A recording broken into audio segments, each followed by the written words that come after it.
Allez, Podcaps, épisode spécial Halloween, c'est parti.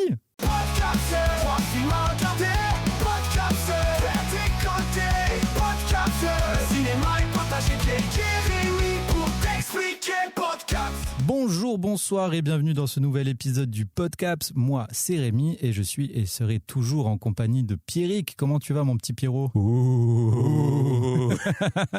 Et je crois qu'on n'est pas tout seul, il y a un fantôme avec nous ou quoi? C'est quoi ce bordel? J'ai peur. Ah ouais, t'as peur? C'est très spooky en ce moment.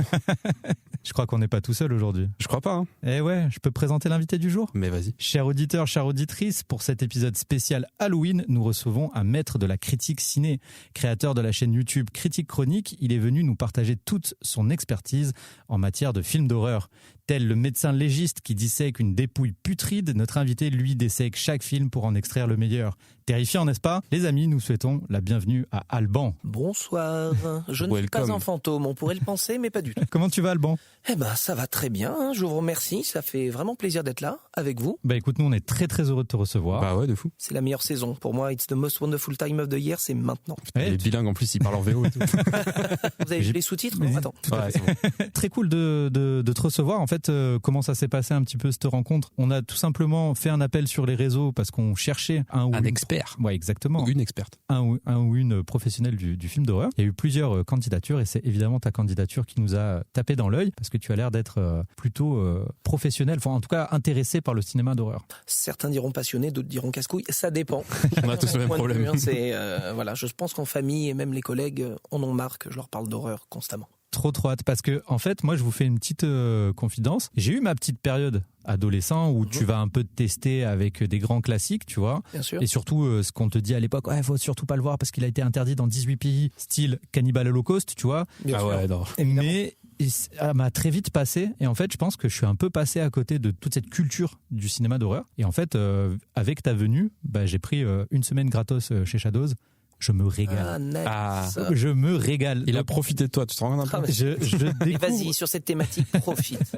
Non mais c'est vrai, je découvre un monde cinématographique dont j'étais un peu passé à côté. Bon, ça m'arrive de temps en temps de mater du cinéma d'horreur, mais je suis pas un grand professionnel, donc j'ai hâte qu'on échange ensemble. Est-ce que tu veux te présenter un petit peu avant qu'on aille plus loin? Bah oui, avec plaisir. Donc, alors à la base, sur les réseaux, sur YouTube et compagnie, je suis Al2SF, ce qui est une contraction extrêmement complexe de mon prénom et de mon nom de famille. Et j'ai commencé Critique Chronique, c'était il y a 10 ans à peu près, vraiment en dilettante pour déconner. J'étais un petit peu en autodidacte sur ma chaîne YouTube vis-à-vis du montage, des effets, on va dire effets spéciaux avec des énormes guillemets. Et j'ai fait ça pendant plusieurs années et ça m'a beaucoup passionné, mais après... au niveau du temps, c'est un petit peu difficile de tout gérer parce qu'il fallait voir le film, écrire la critique, tourner, faire le montage. C'était trop chronophage pour moi, malheureusement, au bout d'un moment. Je comprends. Ouais, on comprend très bien. Ouais, on est un peu dans cette vous voyez ce que je veux dire. On est un peu dans cette spirale infernale aussi des fois, donc on comprend parfaitement. Mais t'as quand même gardé l'amour du cinéma. Au moins une fois par semaine, si ce n'est deux, cinéum, ouais. Clairement. Un bon client. Oui, je pense que oui. Et donc tu dirais que vraiment genre le cinéma d'horreur c'est une passion et c'est genre le genre de cinéma qui t'intéresse le plus, ou est-ce que t'es vraiment éclectique et avec une petite préférence pour l'horreur quoi? Alors je suis éclectique, mais c'est vrai que l'horreur c'est vraiment ma passion numéro 1 dans le cinéma en général. Au fur et à mesure, j'ai vraiment acquis une connaissance à force de chercher, comme toi tu disais, au niveau des anecdotes et compagnie. J'ai vraiment plongé dedans et j'en sors plus vraiment. J'avais vu un mème qui me rappelle assez ce contexte, c'est genre un fan d'horreur regarde à peu près 800 films d'horreur par an pour en trouver juste 2 de bons. Ah oui. Et je me sens un petit peu comme ça, comme un chercheur en mandé. J'en trouverai un, les gars, j'en trouverai un. Ouais, parce que maintenant, en plus, on en demande de plus en plus, en tout cas les spectateurs, peut-être même inconsciemment, on demande de plus en plus pour être impressionné par un film d'horreur. Exactement. Tellement on a vu des choses. Et Et tellement maintenant ça peut aller loin. C'est ça. Justement, je vous le garde pour un peu plus tard, mais ça fait partie de certains de mes sujets du jour, quoi. Okay. Les amis, on a une petite tradition, Alban, dans ce podcast, c'est qu'on se raconte des petites anecdotes en général pour lancer l'épisode. Alors souvent, c'est des anecdotes de nos vies, des semaines qui sont passées et tout. Mais là, comme c'est un épisode spécial Halloween, j'aimerais bien qu'on essaye de gratter dans nos souvenirs, savoir si on n'a pas des petites anecdotes perso, un peu spooky, peut-être liées à l'enfance, peut-être, je sais pas, à l'adolescence, du paranormal, de l'étrange, de l'inexplicable. Est-ce que vous avez ça dans les tiroirs, Alban? Alors, laissez-moi réfléchir. J'ai un truc, on va dire, à un moment donné, où j'ai commencé très jeune au niveau des films d'horreur. Okay. Trop jeune, d'ailleurs. J'ai un fils, j'essaie de reproduire la même chose avec lui, mais étonnamment, ma femme est pas super chaude. Je sais pas pourquoi. Tu m'étonnes. Quel âge le petit ? 3 ans. 3 ans, très jeune. Hein. Ouais, je me suis dit Hellraiser, bon, peut-être pas tout de suite. Ouais, bon, je comprends.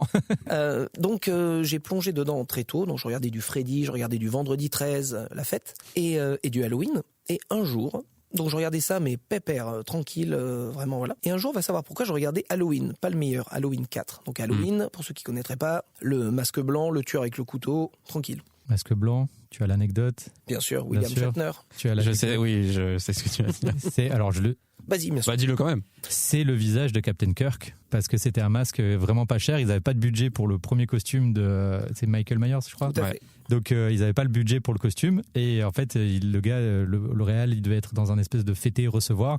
Il a vu un masque de Captain Kirk de Star Trek, et il a dit bah vas-y go, on prend ça. Voilà. William Shatner fait super badé, c'est ça qu'il faut retenir. Tout à fait. Donc du coup tu regardais Halloween. Je regardais Halloween 4 donc, et je regarde le film, je suis là en train de manger mon popcorn tranquille, tout ça et tout. Et ma mère, attention, gros niveau de parenting. Elle se penche vers moi et je ne sais pas pourquoi, elle me dit, tu vois là dans le film, c'est juste un mec avec un masque qui tue des gens. C'est pas un monstre. Ça peut arriver dans la vie.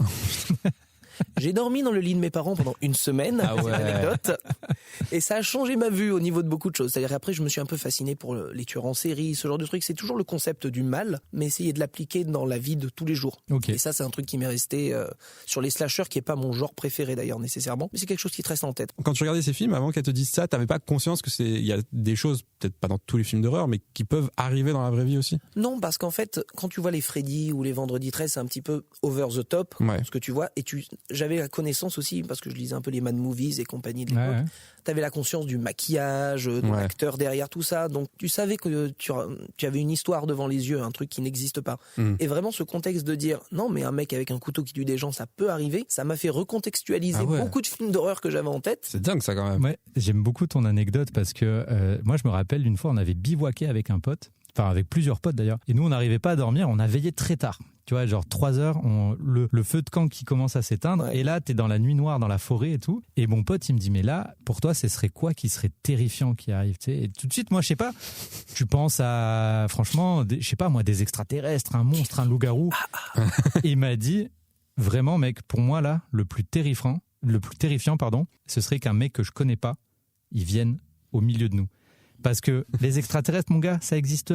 On sait pas, tu vois. Enfin, mais jusqu'à preuve du contraire, ils sont jamais venus emmerder personne dans la forêt, tu vois. Les loups-garous, les machins, pareil. Ils sont jamais. Enfin. Totalement. Par contre, un gars qui vient buter des gens dans la forêt, ça arrive. Exact. Et du coup, ça m'est vachement resté longtemps en mode, ah ouais, en vrai, souvent on a peur de l'irrationnel, alors que le plus probable, c'est de croiser un gars qu'on connaît et qui vient de nous faire du mal, quoi. Sinon, tu l'invites à prendre un café. Hein. Donc, du coup, ton anecdote, c'est trauma d'enfance, parce que ta mère, elle t'a fait prendre conscience que ce qu'il y avait dans ton film, finalement, pouvait totalement arriver. Quoi. Je me souviens, je finis sur une anecdote concomitante, on va dire. Scrabble, le mot compte triple. Il est bon. Il est fort. Une fois, je me souviens, je rêve, et Freddy débarque dans mon rêve. Alors ça, c'est pas bon signe. C'est faux parce qu'il est encore vivant. Eh bien, justement, je suis là et j'ai conscience à ce moment-là que je suis en train de rêver et qu'il y a Freddy dans mon rêve. Et je me souviens penser très clairement, pas bon. Je me suis barré en courant. Croyez-moi, il m'a jamais attrapé dans le rêve. Je me suis accroché à un arbre et il tendait le bras au-dessus pour essayer de me choper. Et je me suis réveillé avant. Ce qui fait qu'encore maintenant, je sais pas si je l'ai vraiment croisé ou pas. Je pense que tu as croisé. Ouais. Et surtout que quand tu t'es réveillé, ta mère avait des lames dans les mains. Elle disait, tu vois, c'est réel. Toi, mon petit Pierrot, est-ce que t'as un truc un peu spooky à nous proposer? Les gens qui me connaissent bien savent que quand j'étais petit, encore un peu maintenant, mais j'étais fan de genre paranormal, extraterrestre, tout ça et tout. Et je pense que c'est parce que depuis tout petit, mon père devant la télé me mettait X-Files, donc j'avais aucun problème tout petit à regarder X-Files, alors que c'est assez flippant. Le générique d'X-Files, c'est un de mes traumas d'enfance, 100%. C'est incroyable. La musique, c'était la série qu'on n'avait pas le droit de regarder avec ma sœur, mais nos parents, ils la regardaient avec le son à balle. Donc avec ma sœur, on était dans notre chambre et on entendait cette musique horrible, très aiguë là. Et on se disait, putain, mais ça, c'est la musique qui est censée faire peur, tu vois. Non, mais moi, ce qui est trop bizarre, c'est que X-Files, j'étais à fond dedans. Je crois que j'avais même un costume Mulder on m'avait fait pour Halloween ou quoi. Oui, une veste noire. Et non, mon père avait fait le truc FBI et tout. Il avait imprimé. Il avait Photoshop à l'époque et tout, tu vois. Waouh. Et CS1. Excusez-moi, c'était avant les années 2000. Hein. Et non, et ce qui est dingue, c'est que par contre mon frère regardait Chair de poule, et là je me planquais dans les escaliers tellement je flippais. Alors que le niveau est quand même bien en dessous de X-Files, quoi. Oui, niveau peur, ouais. On va pas se mentir. Mais du coup, je pense que c'est parce qu'il y avait des poupées.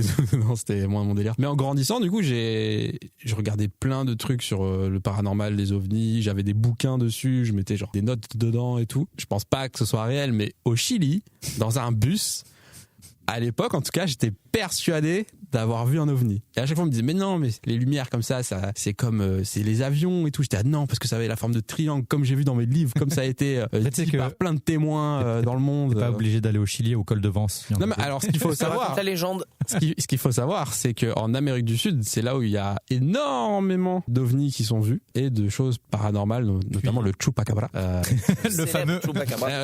Chupacabra. Je continue à m'intéresser un peu de loin, mais à tous ces trucs-là. Par exemple, c'est passé inaperçu, mais pendant le Covid, tout le monde parlait du Covid, mais je crois que c'est au Brésil où ils ont dit on rend public tous les dossiers où il y a eu des ovnis qui ont été vus par des gens de l'armée, par exemple, tout ça. Et personne n'en a parlé, malheureusement, parce que il y avait le Covid, on était confinés, il y avait voilà. I want to believe. Ouais, le fameux poster. À titre personnel, c'est vrai que je suis un peu comme toi, Rémi, au niveau des aliens, tout ça, ça me botte pas du tout. J'y crois pas du tout. Ah non. Moi, le concept des aliens, c'est quelque chose qui me gaffe rapidement parce que les preuves sont difficiles à voir. Le seul truc, c'est que tu as des situations, il y a certains documentaires Netflix là-dessus qui sont assez intéressants, où il se passe des événements, où il y a des gens qui sont impliqués à des endroits totalement différents d'un État américain. Et t'es en mode, là, c'est chaud à expliquer quand même, les gars. Ah, mais je dis pas que c'est forcément des extraterrestres ou quoi, mais il y a vraiment des objets volants non identifiés. Et je trouve ça super intéressant de se demander pourquoi, qu'est-ce que c'est. Après moi, tout ça, ça me concerne pas parce que l'extraterrestre originel, je l'ai rencontré parce que je suis raélien, personnellement. Ça explique la tenue. Exactement. Le fait qu'il monte son trou du cul aussi. Exactement.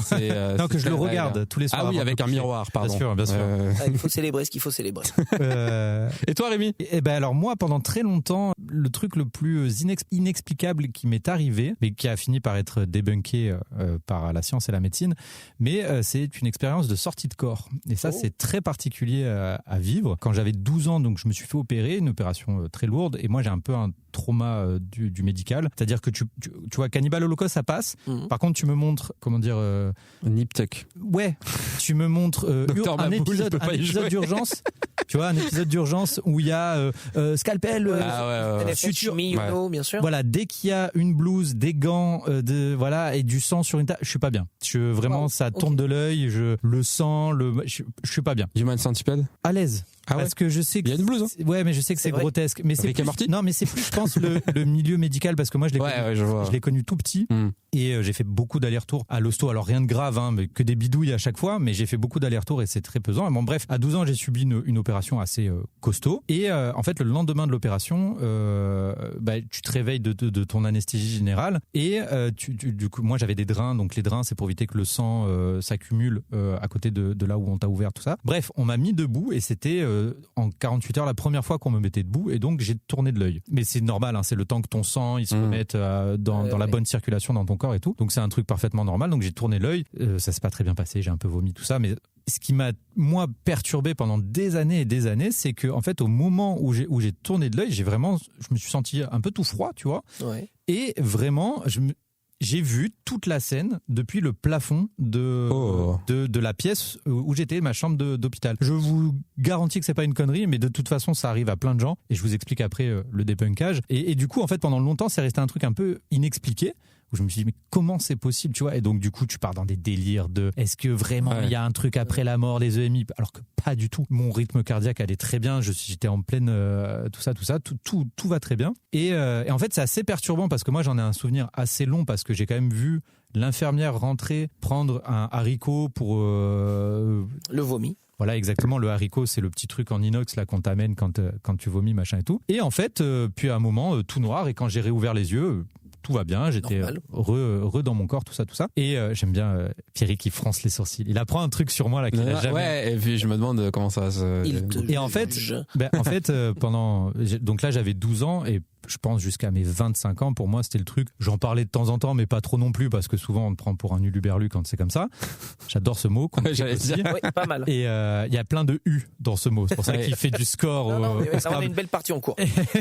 Et en fait, un jour, j'en parlais avec un pote à moi qui est médecin à l'hôpital de Princesse Grasse à Monaco et tout. Et du coup, je lui raconte, parce que lui étant dans le médical et tout, il me dit « Ah oui, une sortie de corps, je sais rien, ça arrive assez régulièrement. C'est un mécanisme de défense de ton cerveau, en fait. C'est qu'à un moment donné, ton cerveau, il sait pas trop où se foutre. Et en fait, c'est juste, tu as une vision en 360 de la pièce. Ton cerveau a scanné la pièce. Et en fait, il se met à l'endroit où, plus ou moins, il te projette à l'endroit où toi, tu vas te sentir en sécurité. Et donc, comme là, ton corps était plus ou moins en danger, en fait, tu as eu une espèce de vision au-dessus, en mode t'inquiète pas, ça va passer, ça va bien se passer. Et en fait, il dit pour toi, ça a duré super longtemps, ça a dû durer une fraction de seconde. C'est comme une image dans la matrice, en fait. Voilà, et en fait, il dit c'est comme une image imprimée de ton cerveau. Et il me dit en fait, ça c'est reproductible avec des produits anesthésiants ou des drogues. Et d'ailleurs, ça porte un nom dans le milieu de la drogue, ça s'appelle le K-Hall. Et souvent, c'est avec la kétamine qu'on a ça. Attends, je note. C'est vraiment très désagréable, hein. Je recommande pas.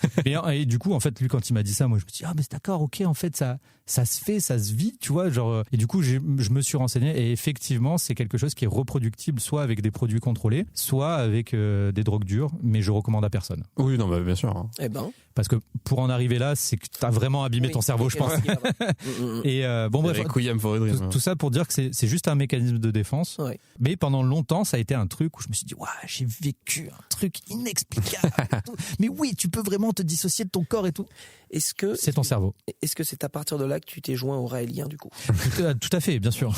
Franchement, ça me serait arrivé et mon pote médecin m'aurait dit oui, non, c'est normal, c'est juste ça. J'aurais fait ok, d'accord.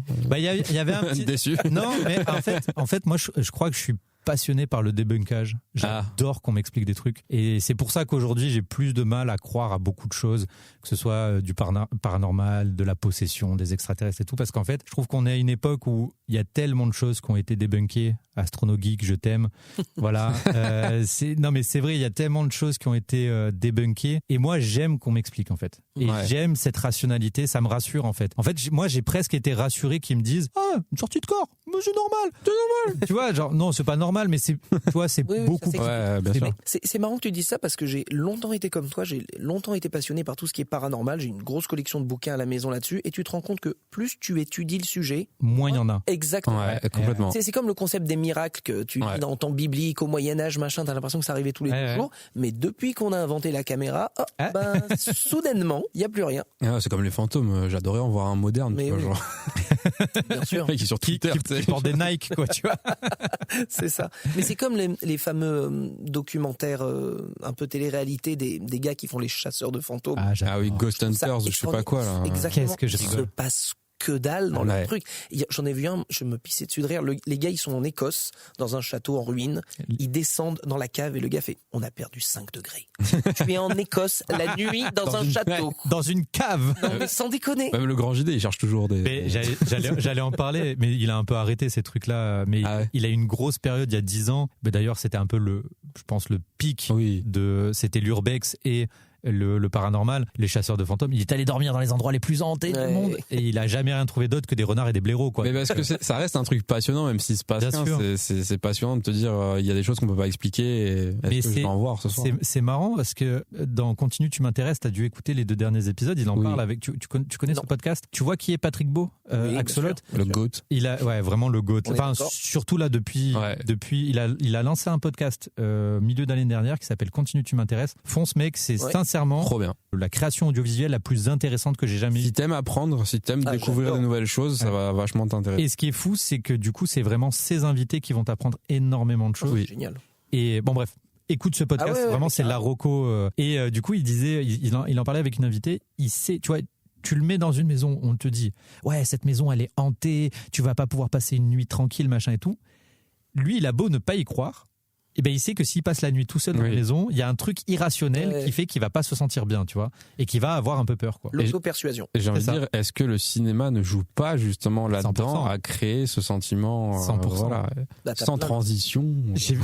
Talent, quel C'est vrai talent. qu'on parle beaucoup. Je regardais le timer, c'est pour ça. Bon, on s'est fait rattraper par l'antagoniste, le némésis. C'est moi. Pierrick. Bon, les gars, effectivement, on va parler un peu de cinéma, mais avant ça, quelques remerciements. Le plus beau cinéma de la Côte d'Azur. Des salles uniques. Un confort inégalable. Mais surtout,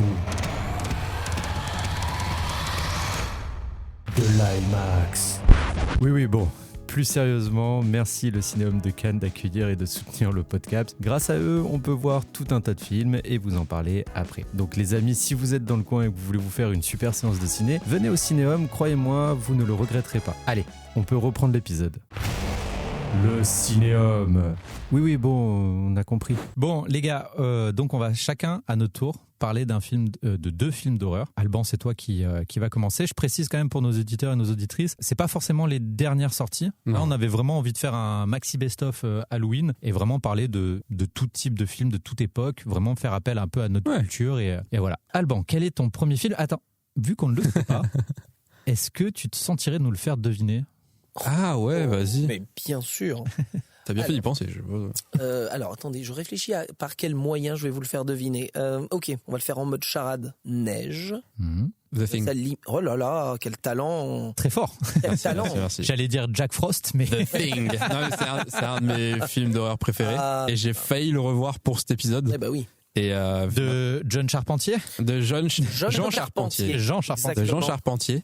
Mais ouais, du coup, je t'en prie, vas-y. J'espère que je t'ai pas volé un de tes 2 films. Pas du tout. Ah, ouf, tu me rassures. The Thing, un de mes films préférés de tous les temps, indépendamment de l'horreur, très clairement. Pour la petite minute culturelle, donc tirée d'une nouvelle de Joseph Campbell, qui avait bien pompé Lovecraft, pour information. Il avait pompé Les Montagnes Hallucinées, et lui, c'est Le Ciel est mort, si je me trompe pas, adapté une première fois par Howard Hawks. Et donc c'est un remake, ça me fait toujours du mal de dire ça, mais pourtant c'est vrai, Et c'est un remake, Ouais, c'est ouais. très dur. Bref, ce film pour moi c'est un chef-d'œuvre absolu. Tu as un petit casting, j'aime beaucoup Les Huis Clos, un film qui n'est pas du tout horrifique, mais par exemple 12 hommes en colère, je trouve ça extraordinaire. Et tu reproduis un peu ça ici, c'est que tu as juste 12 mecs qui doivent se démerder et essayer de trouver qui n'est pas humain. Pour moi, ce film, c'est un chef-d'œuvre parce que c'est un film sur la paranoïa, ça annonce plein de choses culturellement sur les années à venir par rapport à les États-Unis, au niveau de la politique, parce que John Carpenter, ça a toujours été quelqu'un qui est très ancré dans les histoires politiques. Il reste par exemple Invasion Los Angeles, qui dénonce toute l'ère Reagan, machin et compagnie. The Thing, comment vous dire, il y a quelque chose qui est très important pour moi dans The Thing, c'est les effets visuels. Alors, il y en a beaucoup qui vomiront des fois parce que c'est on voit que c'est mal fait ou pas. C'est ce qui est faux. C'est de l'art. Mais exactement. Et ça, les effets qu'il y a dans The Thing, c'est des choses qu'on n'a plus jamais vues.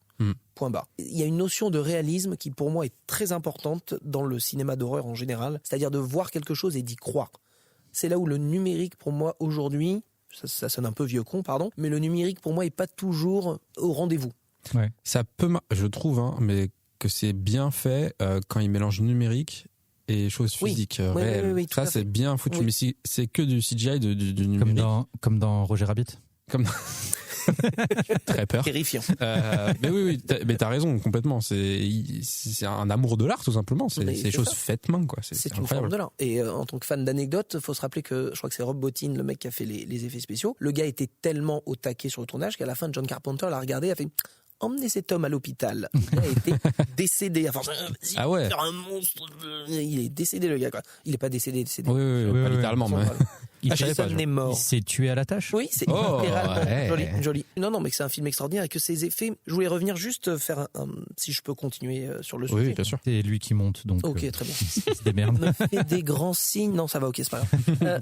Non, mais tu vois, je prenais par exemple le dernier Ça. Oui, Oui. tout à fait. Il y a une scène en particulier sur laquelle je veux revenir, c'est pour vous montrer mon point de vue. Il y a un gamin qui a peur d'un tableau à un moment donné, parce qu'il y a une femme un peu bizarre Bien dessus. sûr. Il passe devant le tableau, il la regarde, il est un peu en bad, il traverse, le tableau tombe. T'es pas bien en tant que spectateur. Il relève le tableau, il n'y a plus personne dans le tableau. T'es en bad. Il repose le tableau, et là la femme surgit en image de synthèse. Moi, ça me sort du truc. Parce que tu sens que, enfin, c'est personnel, mais tu sens que l'acteur réagit face à rien.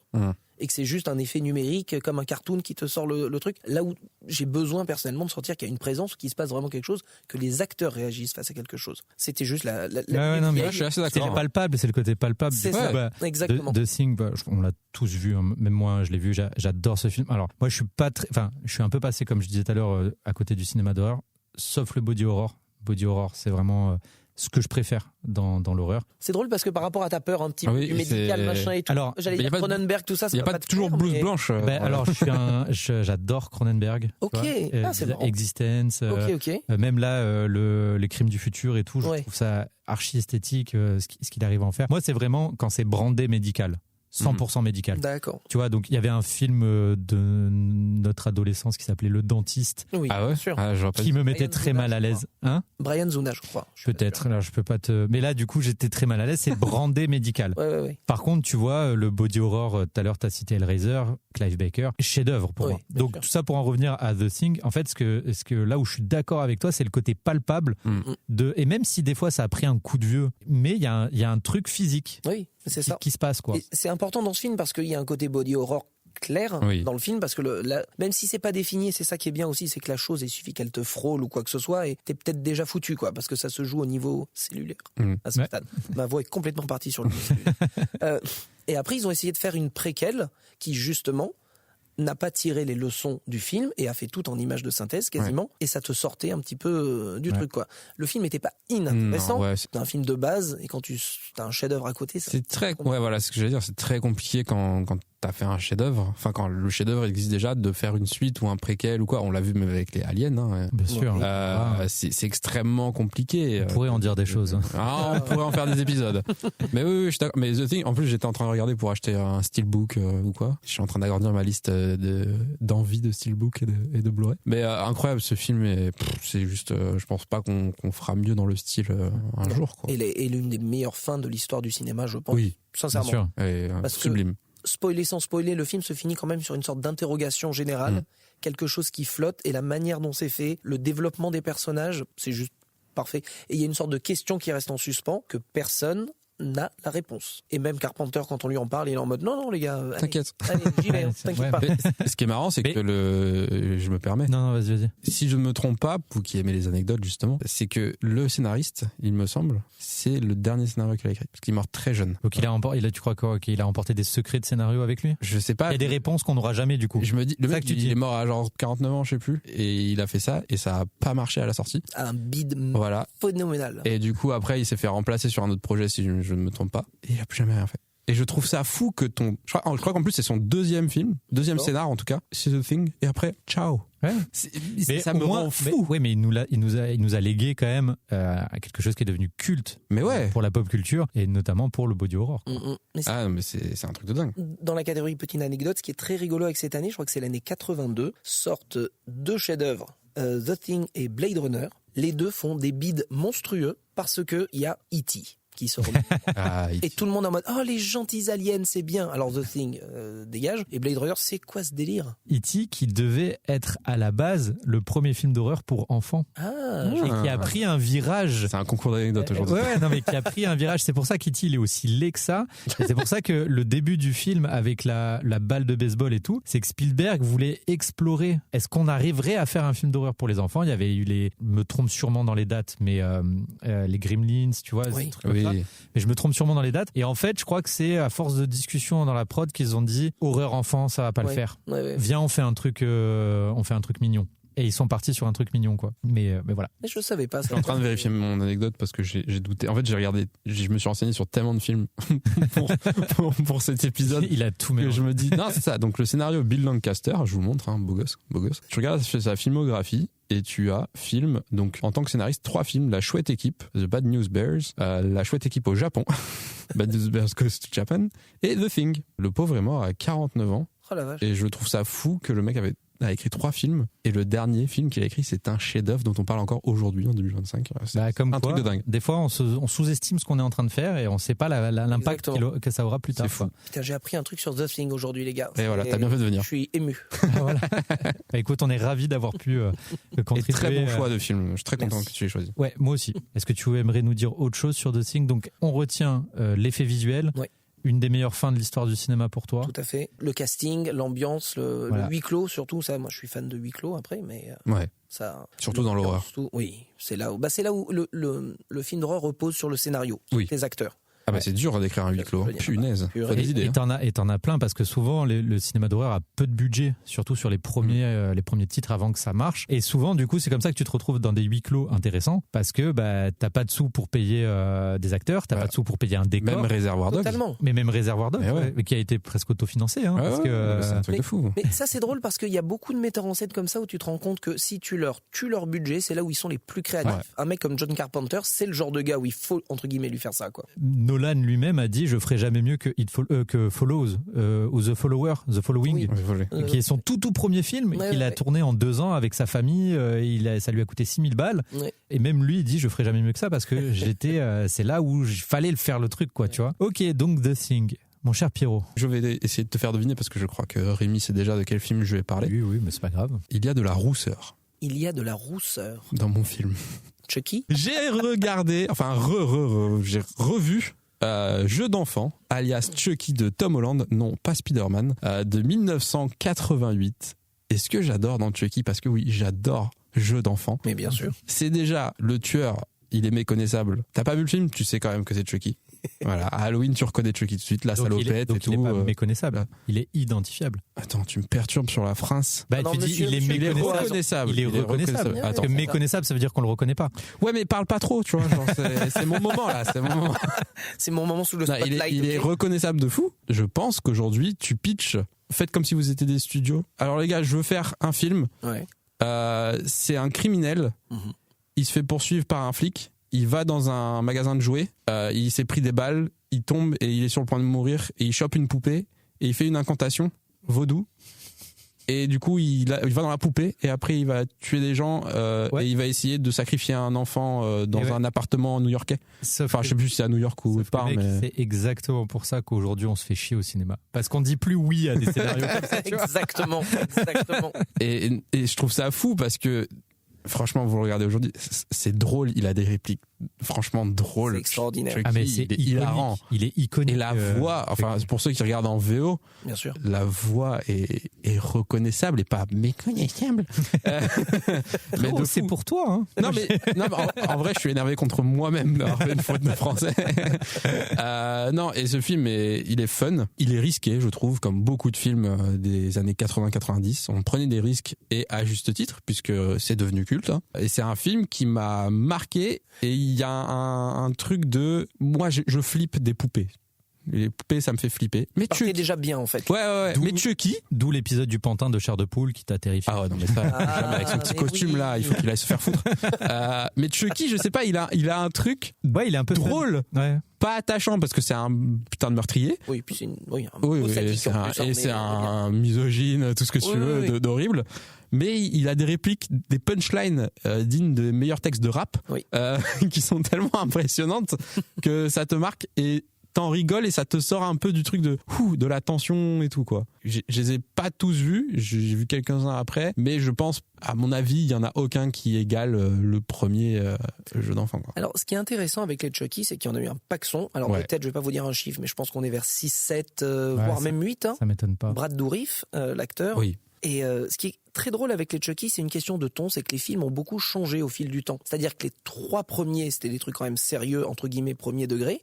Et à partir du 4, la fiancée de Chucky, il a commencé à avoir ce petit ton humoristique switché, parce que le 4, c'est quasiment un road movie avec Jennifer Tilly. Et le truc, c'est que Chucky, encore une fois, balance de la punchline, mais il y a ce côté vraiment fun où il se fait flinguer, il en a rien à foutre. Et il continue après avec ce délire-là, ça reste vraiment dans cette emprise mi-humoristique, même avec la série, parce qu'ils ont fait une série après qui a duré Oui. 3 saisons, je crois.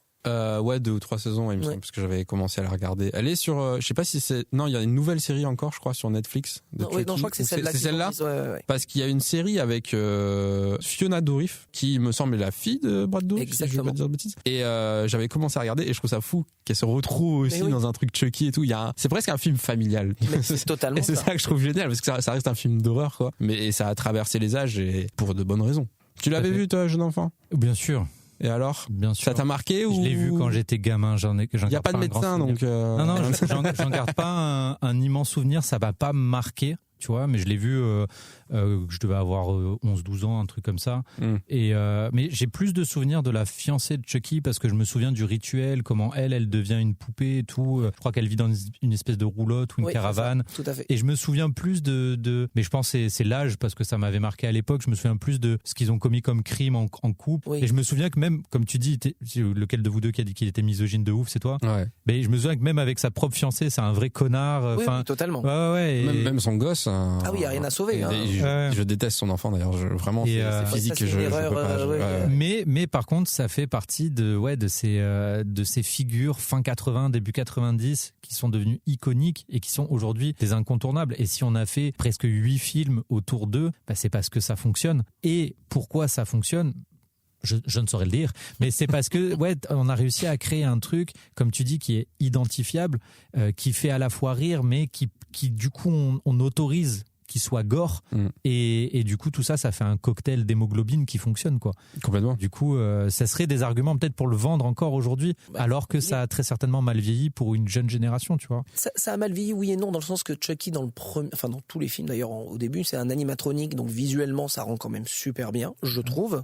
Tu vois que c'est une poupée, mais en même temps, c'est le concept que ça soit ça, quoi. Bien sûr. Ce qui m'avait beaucoup marqué, je me souviens, c'est vraiment le moment de la révélation dans le premier Chucky. Parce que dans le premier, tu sais pas vraiment à quoi t'attendre, c'est le gamin qui dit c'est la poupée. Et c'est en mode oui, bien sûr. Et le moment où Chucky s'anime pour la première fois, je reviens à ce que tu disais parce que c'est ça qui était très drôle, c'est le concept que c'est la poupée mignonne et sa première réplique, c'est genre je vais te buter, sale pute. En mode waouh, ok. Le choc, quoi. Rémi. Alors pour ma part, pour vous faire deviner, même si toi je pense que tu n'as pas oublié de quoi je vais parler, mais cher Alban, disons que il n'apparaît que dans vos pires cauchemars. Freddy. Tout à fait. Et oui, c'est pas Choupi. C'est un peu trop évident, j'étais en mode il y a un piège. Non, je suis complètement passé à côté de certaines grandes sagas du cinéma d'horreur, surtout des années 80. On va dire que moi mes sagas quand j'étais adolescent, c'était plus Destination Finale, tu vois, c'est des trucs plus de notre génération, on va dire, début 2000. Et du coup, j'avais complètement loupé les Scream, les Freddy, les Jason, les Halloween, tu vois, toutes ces grandes sagas un peu slasher ou slash autre chose. Et du coup, je n'avais jamais vu un seul épisode de Freddy Krueger. Et du coup, je me suis dit, pour aujourd'hui, je vais rattraper un peu mon retard. Et j'ai chiné un Blu-ray de Les Griffes de la Nuit de 1984, parce que j'ai cru comprendre qu'il y avait eu un reboot. Non, il n'y a pas eu de reboot. D'accord. Oubliez d'accord, oui, bon, c'est ce que j'allais dire. Non, il y en a eu un, mais qui est très mauvais. Donc, donc du coup, me voilà devant Les Griffes de la Nuit, et j'ai passé un délicieux moment. Alors je pense que j'ai pas du tout vécu l'expérience comme elle était censée être vécue. Je sais pas si cette phrase est si. Je crois. En 1984, parce que en fait, pourquoi moi je suis passé à côté, parce que c'est des films qui ont traumatisé mes parents. Je dis des films parce que je pense à Evil Dead, L'Exorciste, tout à fait. Et c'était un peu le cinéma interdit de mes parents, tu vois. Genre, regarde pas ça, c'est dégueulasse, tu vois. Et donc du coup, c'est des films que j'avais mis de côté pendant des années. Et aujourd'hui, je redécouvre ça. Et donc du coup, Les Griffes de la Nuit, donc ma première présentation, ma première rencontre avec Freddy Krueger. Et j'ai tellement de choses à dire sur ce film. En fait, ce qui est génial, même encore aujourd'hui, même si le film a plus fait rire qu'autre chose, je vais pas vous mentir, mais déjà au niveau de l'ambiance sonore, c'est extraordinaire. Il y a, pour tous les grands fans de Synthwave, là, 2025, la vraie Synthwave, elle est dans ce film, les gars. Non, mais c'est vrai, les musiques et même les effets, quand il y a des scare jump ou des screamers, des trucs comme ça, t'as toujours un gros synthé derrière qui vient marquer le truc. Ou des fois, quand il y a des trucs un peu dégueulasses qui sont censés apparaître, t'as un gros effet sonore, genre. Tu regardes bien dans certaines scènes. Qui vient en même temps. Tu regardes bien dans certaines scènes, en arrière-plan, tu vois un mec en costard et avec un synthé comme ça. Non, mais ça pourrait presque être ça, tellement ils abusent. C'est bien ancré dans une époque. C'est ça, c'est resté vraiment, si tu sens les années 80, tu sens que au niveau des sonorités, on découvrait plein de choses et qu'ils habillaient leur film avec ça. Mais du coup, je trouve que ça lui donne une identité encore aujourd'hui archi marquée. Par contre, du coup, j'ai plein de questions avec Freddy Krueger, parce que pour moi, c'est un des antagonistes d'horreur les plus connus. C'est le Mont Rochefort des créatures. Exactement. Pourquoi il se fait lui-même du mal avant d'attaquer tout le temps ses victimes? parce que j'ai pas compris dans le film, il y a plein de scènes où en fait, il arrive devant quelqu'un, il fait « Hey, regarde !» Et il se fait mal à lui d'abord avant de faire mal aux autres. Est-ce que c'est pour montrer genre je suis invincible? Pour moi, oui, c'est ça. Et ou regarde à quel point je suis dégueulasse. Mais pour moi, ça fait encore plus psychopathe et ça fait encore plus je n'ai peur de rien et rien ne peut m'atteindre et ne peut me tuer. C'est comme ça que je le vois. Je pense qu'il y a un mix de choses. Je pense qu'il y a ça. Il y a le côté. D'ailleurs, il dit juste cette réplique. Il dit ici, c'est moi, je suis Dieu. Ici. Donc je pense que c'est aussi pour montrer qu'il est indestructible dans le monde des rêves. Et je pense aussi qu'il aime provoquer la peur parce que de toute façon c'est un vrai psychopathe dans les hautes largeurs.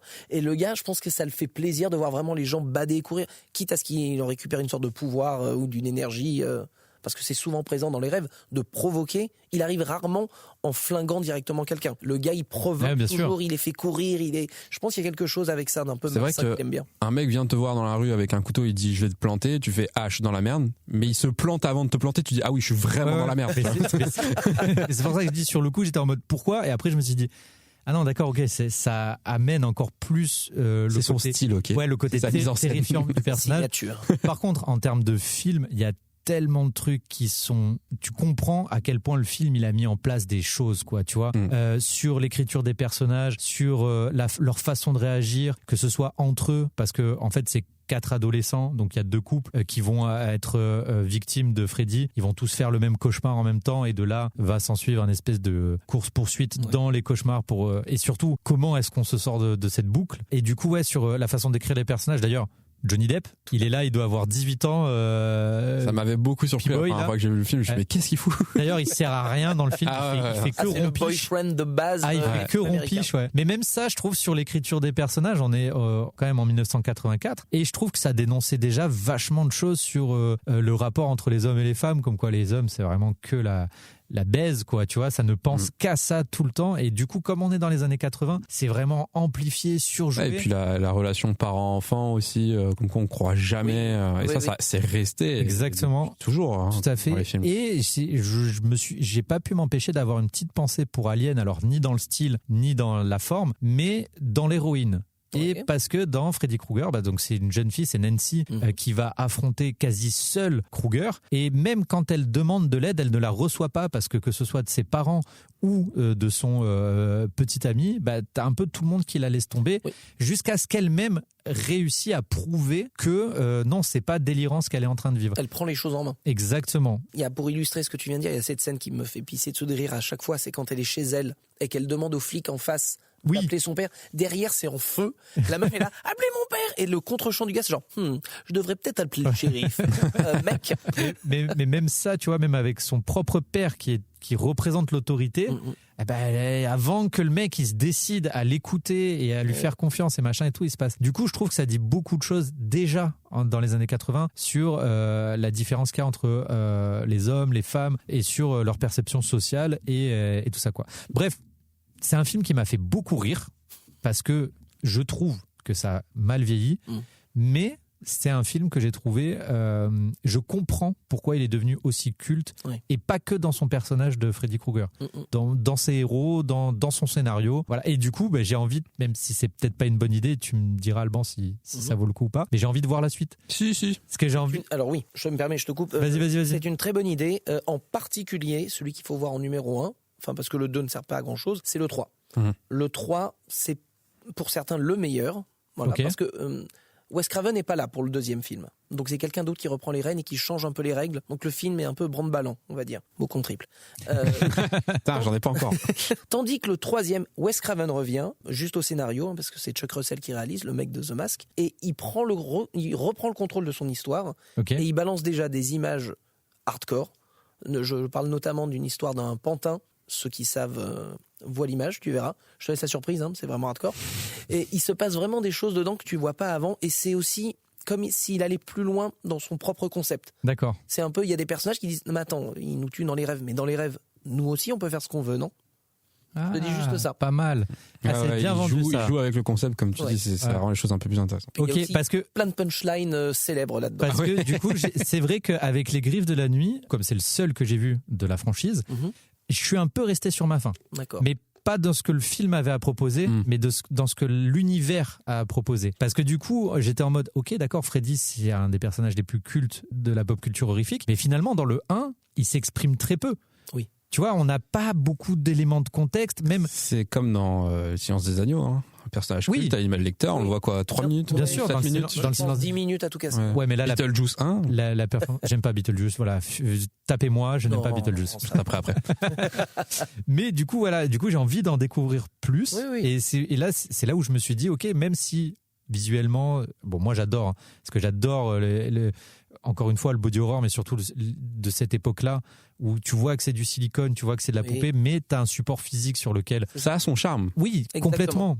complètement. Et alors, j'ai été vraiment fasciné par les Cénobites de Hellraiser. Évidemment. Là, pour moi, c'est de l'œuvre d'art. Vraiment, ce qu'ils ont fait avec l'imagerie de Hellraiser, c'est vraiment de l'œuvre d'art. Alors que pour Freddy, c'est plus de la bidouille pour essayer de faire peur. Tu vois, enfin, c'est comme ça que je l'ai vécu, quoi. Mais néanmoins, je me suis dit, ok, le film a quand même fonctionné sur moi parce que j'ai envie de voir la suite. Oui, donc j'ai envie de savoir. Surtout, je veux dire, c'est l'air de rien. Il y a quand même une anecdote incroyable là-dessus. C'est que c'est Freddy qui a fait que la New Line existe.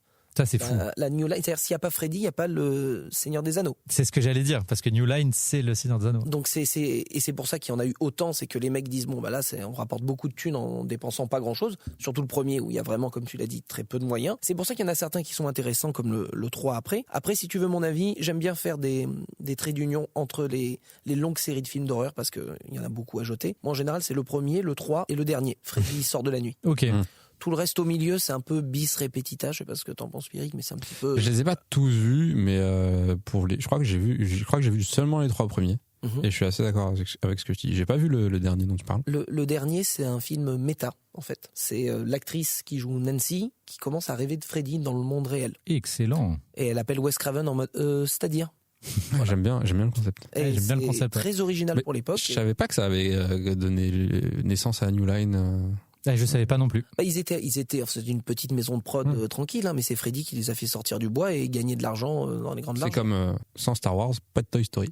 Ce sera pour un autre épisode. D'accord. Allez, je tease. À suivre. Ok.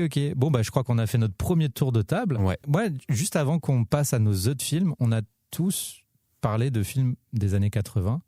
Est-ce que pour vous, c'est symptomatique de l'horreur, même encore aujourd'hui? Parce qu'aujourd'hui, je trouve que l'horreur arrive à se renouveler, alors que ça a mis des années, parce que moi, je me suis un peu désintéressé du cinéma d'horreur pendant, je pense, les années 2000-2015, parce qu'il y a eu 15 ans j'avais l'impression qu'on voyait tout le temps le même film, de la possession, des zombies, du fan footage, la possession des zombies, du fan footage, et qu'on sortait pas, ou alors du porn gore comme les Saw, les Hostel, voilà. Et je trouvais que, en tout cas dans le cinéma grand public, hein, je parle pas de tout ce qui peut être niche, un peu cinéma extrême ou quoi, ça j'y connais rien, mais dans ce qu'on nous a amené au cinéma, ça avait du mal à se renouveler. Et là, depuis, alors, tout le monde va dire A24, c'est un peu eux qui ont remis le truc dedans. Et les vérités d'aurore, tout ça. Voilà, mais c'est vrai que depuis, Ari Aster, j'en ai parlé 1000 fois ici, mais on a Ari Aster, on a Robert Eggers. Robert Eggers, c'est tout. Par exemple, et j'ai l'impression qu'on a une vague de renouveau sur l'horreur, qu'aujourd'hui ça se renouvelle.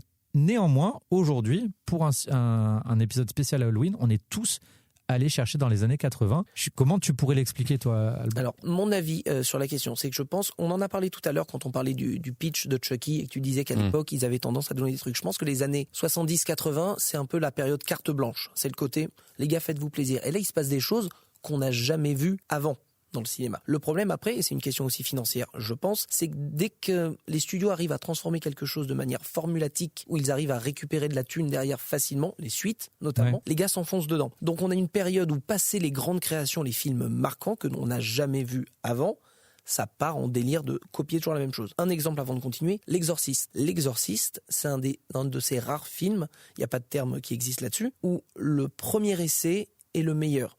C'est-à-dire, est-ce que vous avez déjà vu un film avec un exorcisme dedans qui renouvelle visuellement ou de quelque manière le genre? Non. En fait, les gars ont fait une sorte de champ lexical visuel d'un truc qui n'a jamais été changé. C'est comme s'ils avaient défini que voilà, ça serait ça. Et personne n'a trouvé un moyen de changer la donne. C'est pour ça que cette période-là a marqué les esprits de telle manière. Après, il y a toujours des reproductions et ça vient un truc, par exemple, comme les vampires ou les zombies ou les loups-garous, ils ont tous leur période dans le temps, ils ont tous leur temporalité. C'est-à-dire, tu vas avoir la mode du vampire. Le vampire, c'est le plus régulier, je pense. Ouais. Il est cyclique. Il est très cyclique. Il est cyclique, ça s'arrête, ça revient. Tu dis vampire, mais on pourrait presque même dire juste Dracula. Oui. Tous les 5-10 ans, on a un Dracula, avec budget ou sans budget. Mais on en a un quand même. Tous les ans. Je pense que si tu regardes dans le dictionnaire des films, Dracula, t'as au moins 7 pages. Même en film d'animation pour enfants. Festival. Bien sûr. Et oui, bien sûr, totalement. Et après, il y a eu une sorte de renouveau. Alors, personnellement, c'est pas ma tasse de thé, mais c'est un truc qui a marché tellement longtemps. C'est ce que j'appelle la période Kevin Williamson. Kevin Williamson, c'est le scénariste de Scream. Ok. Scream, qui est un remake, c'est pas le bon terme, un hommage à un legacy sequel, on dirait aujourd'hui, comme ils le disent eux-mêmes dans les Scream qui ont suivi, de Halloween, de John Carpenter.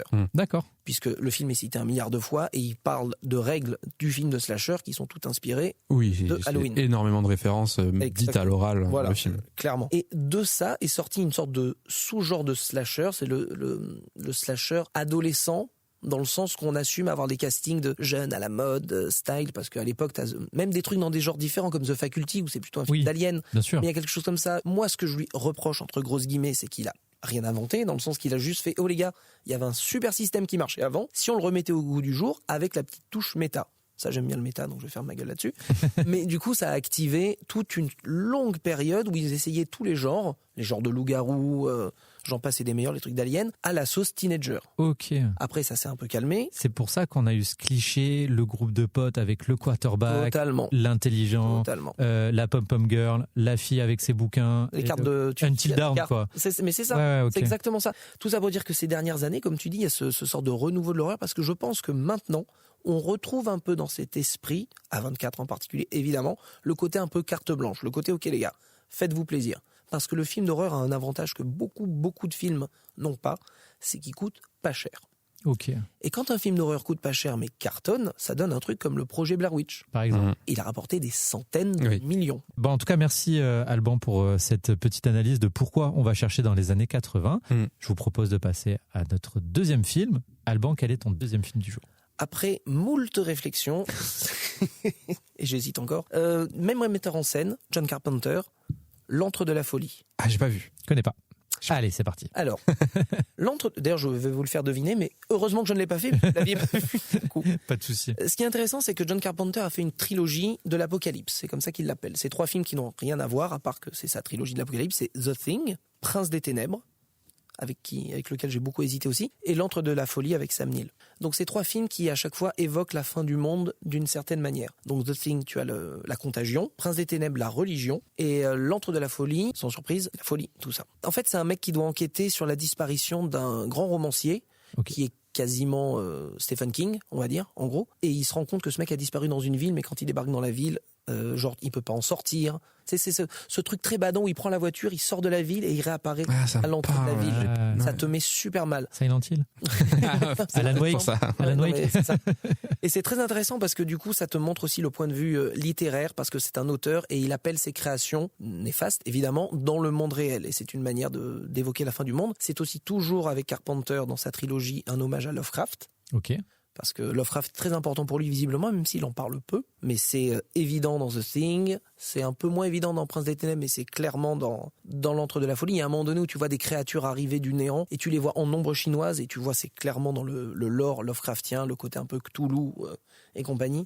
Et c'est un film passionnant parce que, déjà encore une fois, Carpenter, il parle clairement de la société actuelle, de toutes les dérives qu'on a dans... Alors ça parlait pas réseaux sociaux à l'époque, mais bon, dans les relations humaines, ne serait-ce que ça. Et encore une fois, c'est quelque chose qui est développé de manière très intelligente, qui te fait monter crescendo la folie du personnage, qui te met mal à l'aise. C'est pas un film qui fait nécessairement peur, mais c'est un film qui met mal à l'aise. Et c'est un film très important pour moi parce que du coup, il conclut sa trilogie, et c'est rare d'avoir une trilogie où chaque film est un très bon film quand c'est pas un chef-d'œuvre. D'accord. Si vous l'avez pas vu, je vous le conseille. Ah ouais, ça donne envie en tout cas. Ouais, tu le vends très très bien. Ouais. Merci, c'est gentil.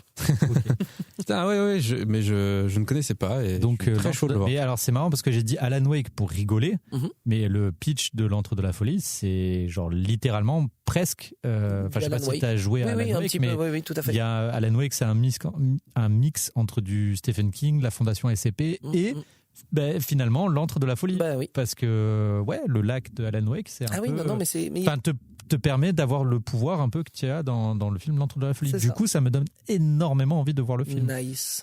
J'ai hâte d'avoir vos avis là-dessus. Trop fort Ok. Carpenter pour qu'aujourd'hui encore on s'inspire. Franchement, moi les cinéastes, que ce soit scénaristes ou réalisateurs ou quoi, qui font des trucs et que 20, 30, 40 ans après on réutilise encore certains Bien de sûr. ces codes qu'ils ont pu mettre en place, je trouve ça impressionnant. Bah, tu te dis, c'est eux qui ont façonné un peu notre passion, tu vois, et Mais c'est c'est dingue. grâce à des mecs comme Carpenter et d'autres, on pourrait en citer Bien 1000 sûr. aujourd'hui, mais c'est grâce à eux qu'on a tellement envie d'en parler, qu'on a tellement envie de regarder, qu'on a tellement envie de le partager, parce que ces mecs-là, c'est des créatifs de génie Carrément. De et fou. qui ont réussi à créer des univers ou des codes qui font que ouais, c'est grisant, c'est clivant, t'as envie d'en parler. Totalement. Et anecdote time, je me permets. Quoi. Vas-y. Sur le tournage de Scream, Kevin Williamson dit à Wes Craven, putain, Wes, ça fait quoi d'être le maître de l'horreur?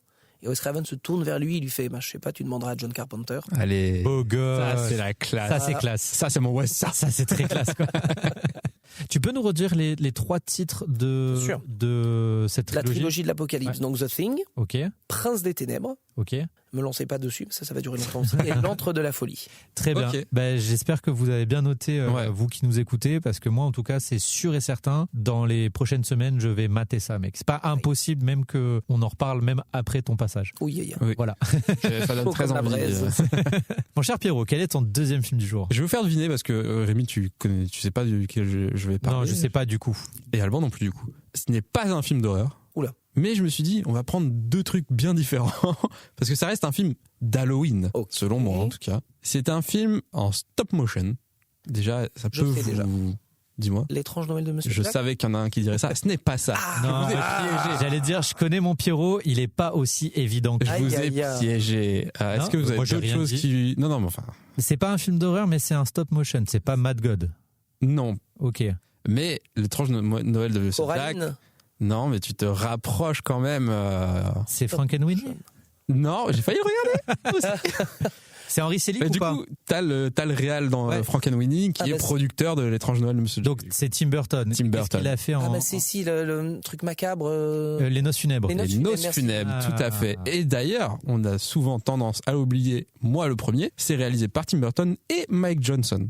Ils Ah. sont 2 réals dessus, Ah, très je savais pas. importants. Grand basketteur. Pas du tout.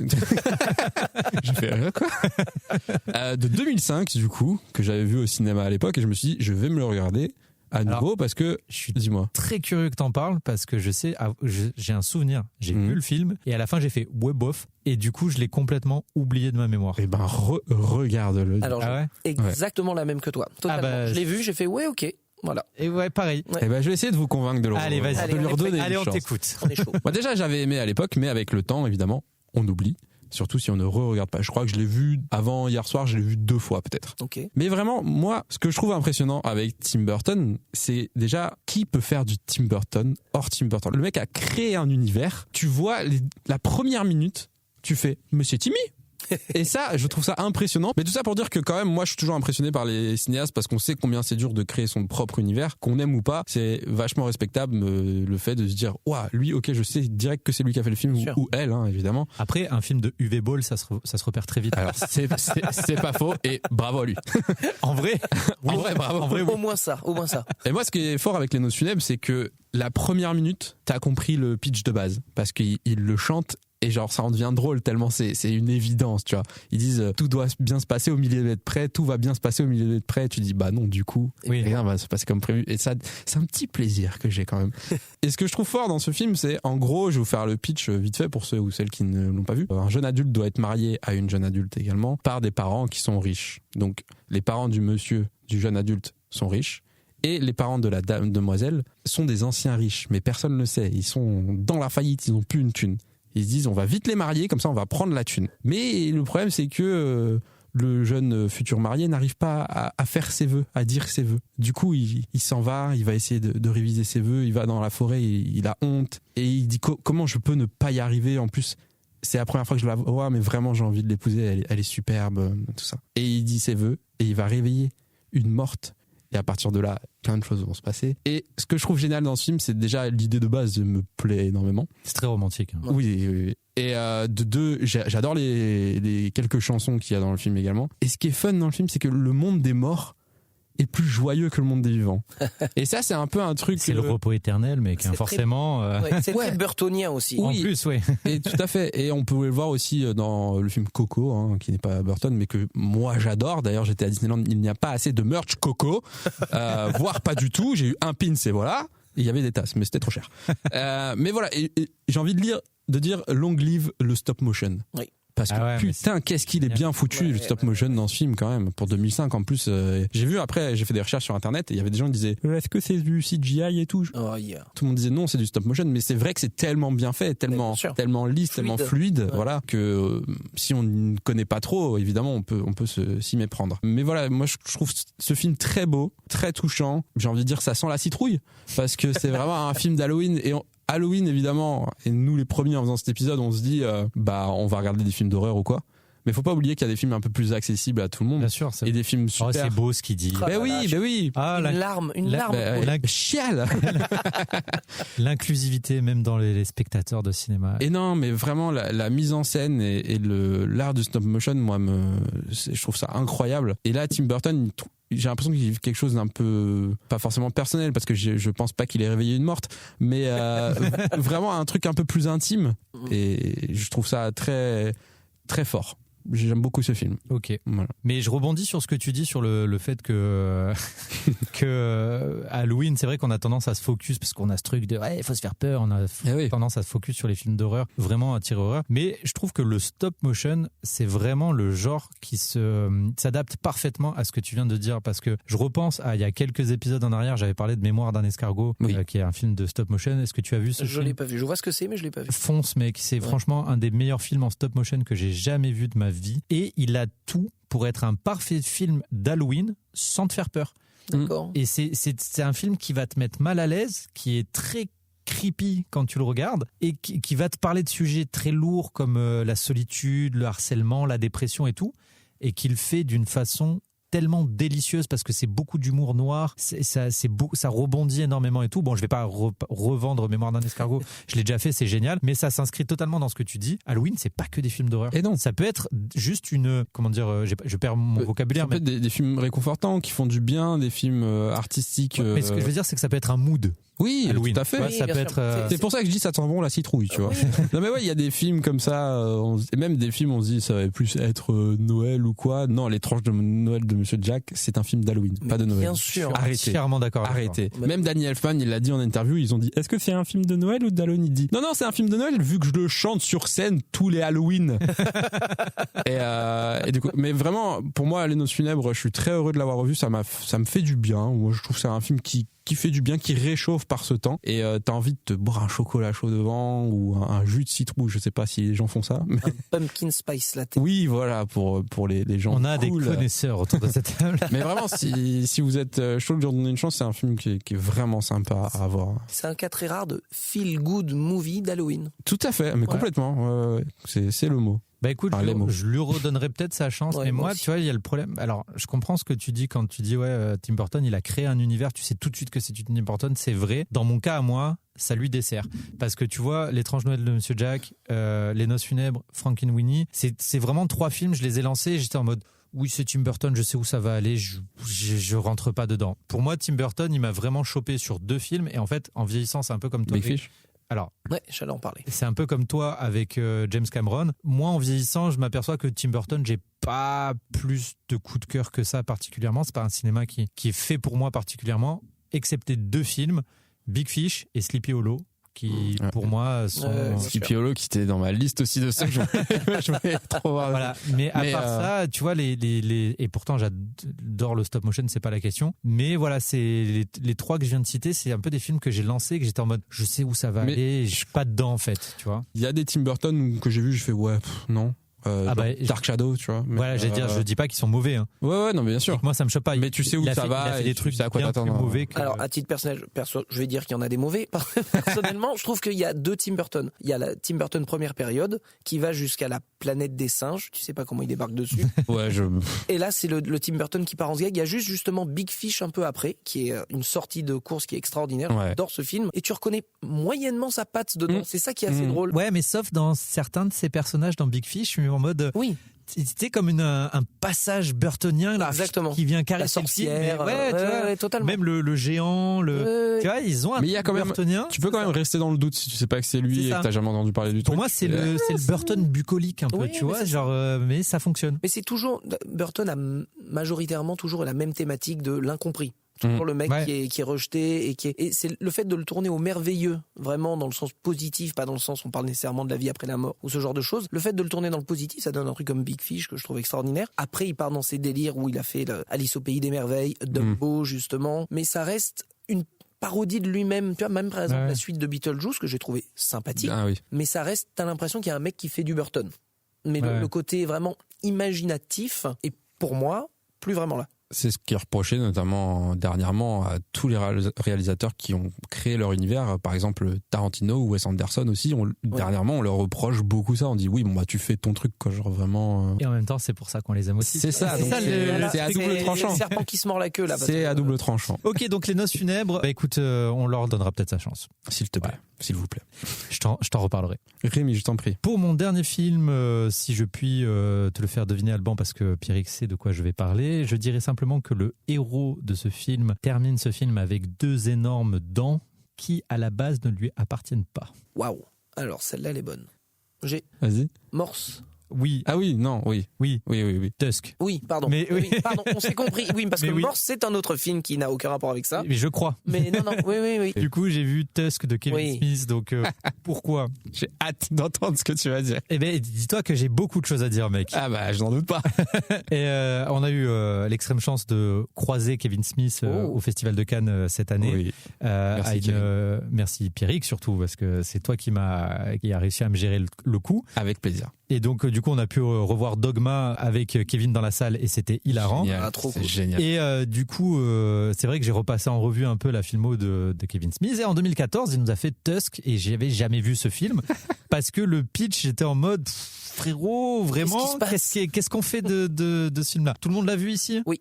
Ok. Et donc du coup j'étais complètement passé à côté de Tusk. C'était pas mon premier choix pour ce soir, mais à la base je voulais parler d'Evil Dead, premier du nom. Normal. Mais il est aux arcades samedi soir et je l'ai jamais vu, donc je me dis première fois au cinéma, ça vaut le coup. J'ai dit à Rémi ne le regarde pas maintenant. Dans 5 jours on va le voir au Cinoche. Oh, mais Qu'il a tellement. jamais vu. Donc du c'est coup bon. j'avais un plan B, c'était La Maison des Mille Morts et finalement Je n'ai pas vu. ça arrivait sur Tusk parce que La Maison des Mille Morts était disponible nulle Ah, part. c'est ça que tu veux voir sur Shadows. Alors que c'est quand même un putain de film Oui, culte. oui, totalement. C'est Rob Zombie. Enfin, pourquoi ce film est pas sur les plateformes de streaming? Je ne Totalement. comprends pas. Pour que tu l'achètes. C'est ça. Bref, donc j'arrive sur Tusk parce que je vais sur Shadows, je regarde le catalogue Shadows, je vois Tusk et je dis ah super, je voulais tellement le voir depuis toutes ces années, let's go, allons mater Tusk, qui est donc du body horror, mais à la sauce Kevin Smith, c'est-à-dire que ça fait pas vraiment peur non plus. Mais pour les amateurs de Kevin Smith, on sait que c'est le roi de l'humour un peu potache, très branlette, sperme, cul, prout. Mais ce que j'ai trouvé très cool avec Tusk, c'est évidemment une des choses que je préfère dans le cinéma, c'est le sous-texte. C'est-à-dire tout ce truc de refaire sortir le monstre qu'il y a en nous. Et je trouve que dans le film, ça fonctionne exceptionnellement bien parce que on a un héros qui est insupportable au possible, qui est une véritable tête de bite, si je puis me permettre l'expression, et qui a complètement été perverti par son succès, par son argent, et qui du coup l'a fait lui-même devenir... Enfin, lui-même était déjà devenu un monstre avant quoi que ce soit. Et donc du coup, pour pitcher le film vite fait, donc c'est un podcasteur très célèbre qui cartonne aux États-Unis. Putain de podcasteurs, ils sont partout. Ils sont insupportables ces podcasteurs. Et donc du coup, il a un podcast qui est basé un peu sur du body shaming, du harcèlement, du foutage de gueule. Ils prennent des gens qui font du bad buzz sur internet, ils se foutent de leur gueule, machin et tout. Et bon bref, il y a une vidéo d'un gamin qui a fait le buzz au Canada et qui se prend pour le nouveau Kill Bill alors qu'il est ridicule. Et il se dit vas-y, je vais au Canada pour interviewer ce gamin et faire du buzz autour de ce gamin, gratter son buzz et tout. Sauf que quand il arrive au Canada, malheureusement, ce gamin, il s'est suicidé. Et de là, il lui faut un plan B.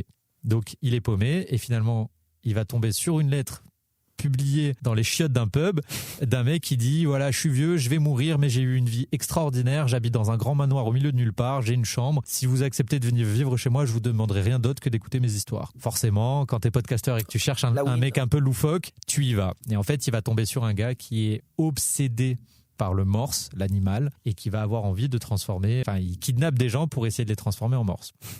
Et en fait, quand j'ai lancé le film, connaissant Kevin Smith, je me suis dit, c'est peut-être un truc qui va prendre son temps, et peut-être que, tu sais, genre, ça va être morceau par morceau. Et morceau.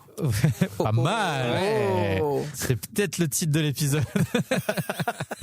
Et je me suis dit, tu vois, pour moi, Kevin Smith, c'est avant tout de l'humour et des dialogues percutants. Oui. Et je me suis dit, comment il va nous emmener dans cet univers très body horror Et ben en fait, c'est Kevin Smith, il est trop fort. Voilà, non mais c'est vrai, il est trop fort. Et en fait, là où le film m'a surpris, c'est que cette transformation, elle arrive très vite dans le film. Et en fait, très vite, t'as le châtiment de ta propre perversion. Et je me suis dit, ah ouais, en fait, il va pas explorer la métamorphose.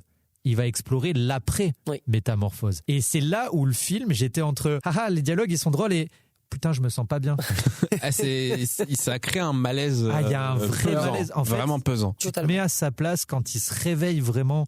Donc spoiler, il finit en morse, mais c'est un spoiler sans être un spoiler parce que encore une fois, ça arrive relativement vite dans le film et c'est tout l'après qui est intéressant et c'est tout l'après que je ne spoilerai pas. Mais il y a vraiment eu, en fait, quand il y a eu ce truc de révélation où je me suis dit, ah putain, il a vraiment fait. Tu vois, moi je m'attendais à ce que dans le film, partie par partie, le corps change et qu'à la fin du film, on ait une demi-révélation. Voilà. C'est vrai, Tu vois le timing par rapport à ce qui reste dans le film et tu es habitué au fait que ça devrait se finir sur « Oh mon Dieu, c'est horrible ». Et je reviens sur ce que tu dis juste parce que je trouve ça totalement vrai, c'est le fait que quand tu mêles de l'humour avec de l'horreur et que c'est très bien dosé, il y a vraiment un côté de mal à l'aise, de malaisance que tu retrouves rarement dans certains films d'horreur en particulier. Et moi vraiment ça m'a fait ça parce que j'avais tout le temps ma jauge émotionnelle qui allait de ah putain j'adore les dialogues de Kevin Smith et ah putain il est bloqué dans un corps de morse mais comment il est genre et tu sens toute la détresse à travers son cri et son cri c'est presque ça qui m'a le plus glacé le sang dans le film. Et t'as cet antagoniste qui lui est fasciné par ce qu'il fait. Alors j'ai retrouvé un peu de Human Centipede dans la démarche, même si Tusk est 1000 fois au-dessus de Human Centipede. Et donc du coup le film m'a vraiment chopé parce que j'ai vraiment ressenti ce truc entre fun et malaise. Et là où j'ai adoré le film, ça va faire écho à Dogma, mais du coup j'imagine que c'est écho sur toute la filmographie de Kevin Smith, c'est que souvent on parle de Tarantino pour la qualité d'écriture de ses dialogues. Je trouve qu'on parle pas assez de Kevin Smith. Parce que je sais pas si vous vous souvenez dans le film, à un moment donné, ils vont s'associer à un flic un peu solitaire. Et c'est un personnage qui est complètement loufoque. Et en fait, il y a toute une partie assez longue, d'ailleurs, dans le film, où ils ont un dialogue dans un diner sur lui, sa traque, il explique comment ce mec, il kidnappe des gars, machin et tout. Et en fait, quand tu prêtes attention à ce dialogue, t'es encore une fois pris par Kevin Smith qui dit « Ah ouais, t'as vu, je t'ai dit prout, sperme et tout. » Mais en fait, là... T'es en train de réfléchir sur la nature humaine et sur quand on a été très mauvais avec quelqu'un, à quel point lui-même peut te renvoyer du très mauvais. Et bravo Kevin Smith, quoi. Voilà. Et c'est un film sur le papier comme Chucky, hein. Va pitcher ça à des producteurs. Hein. Alors c'est un gars, il se fait kidnapper, on va le transformer en morse, machin. Et en fait, sur le papier, c'est un film qui a tout pour être un nanar. D'ailleurs, il le frôle, mais ça, pour moi, c'est le style Kevin Smith. Il frôle un peu le nanardesque. Et en fait, je trouve que c'est un film qui, dans son écriture, est très bon. Et dans ce qu'il te ferait ressentir, moi, ça a bien marché, quoi. Et pour l'anecdote, l'inspecteur a joué dans le premier Freddy. Puisque si je me trompe pas, l'inspecteur c'est Johnny Depp. Je t'avoue que je l'ai vu il y a Tusk, je l'ai vu il y a des années et je me souviens pas de tout là, l'inspecteur et tout, je me souvenais même pas qu'il y avait ça dans le film. J'ai envie de le revoir du coup. Donc voilà, exactement, j'ai trop envie de le revoir parce que à la fin du film, je savais pas quoi penser. Qu'est-ce qui s'est passé? Mais du coup, avec l'âge maintenant, j'aimerais bien Rémi m'a donné envie de le revoir. Alors écoute, je trouve pas Johnny Depp dans Tusk. Ah, Johnny Depp méconnaissable et hilarant se dévoile dans Tusk. Ah bah tu vois. Incarne un chasseur de primes québécois. Allez, c'est tout pour moi. Merci beaucoup. Bonsoir. Oui, c'est bon, je vois sa tête. Oui, c'est vrai. Ça y est. Mais tu sais que ça m'a fait bugger parce que quand j'ai maté Tusk, du coup, j'avais vu Les Griffes de la Nuit la veille et je mate Tusk et je dis putain, mais on dirait Johnny Depp. Et je l'ai pas. C'est un peu comme Les Grossman dans Tonnerre sous les tropiques avec Tom Cruise, tu vois. Ouais. Extraordinaire. Enfin, donc du coup, voilà, Tusk, je sais que ça fait un peu peut-être branlette intellectuelle de ma part Non, pas du tout. d'avoir vendu le film comme ça. Je pense que c'est parce que moi, j'adore écouter vraiment les dialogues dans les films, et ça, c'est l'école Tarantino. Hein, Bien sûr. Oui. Tarantino, tu lui enlèves les dialogues, je dirais pas qu'il y a rien, loin de là. Enfin, c'est un metteur en scène que je trouve formidable, mais Tarantino a tendance à faire de longs dialogues. Et surtout de la citation ou de l'autocitation sur sa propre culture. C'est ce qui lui a été énormément reproché toute sa carrière. C'est tu fais pas du cinéma, tu fais du cinéma des autres. En attendant, le cinéma de Tarantino, c'est ces putains de dialogues. Ah, mais moi j'adore. Et je trouve, vraiment, c'est le sentiment que j'ai eu à la fin du film. Je me suis dit, putain, on parle pas assez de Kevin Smith pour ses dialogues. Alors regarde plus de Judd Apatow. Et j'avais promis. Mais le problème de Judd Apatow, il est trop fort en dialogue. Il fait des films de 3 heures. Mais arrête. Dit le mec qui peut regarder oui, non, mais toi, 2001 Odyssée de l'espace. Ça t'arrange. Ça t'arrange. Non, et d'ailleurs, je sais pas si tu te souviens de quand on l'avait vu ensemble. J'avais dit à Kevin Smith sur Dogma, c'est le film le plus intelligent que j'ai jamais vu. Et du coup, ça l'avait fait rire. Beaucoup, oui. Parce que j'imagine qu'on lui dit pas ça souvent. Oui.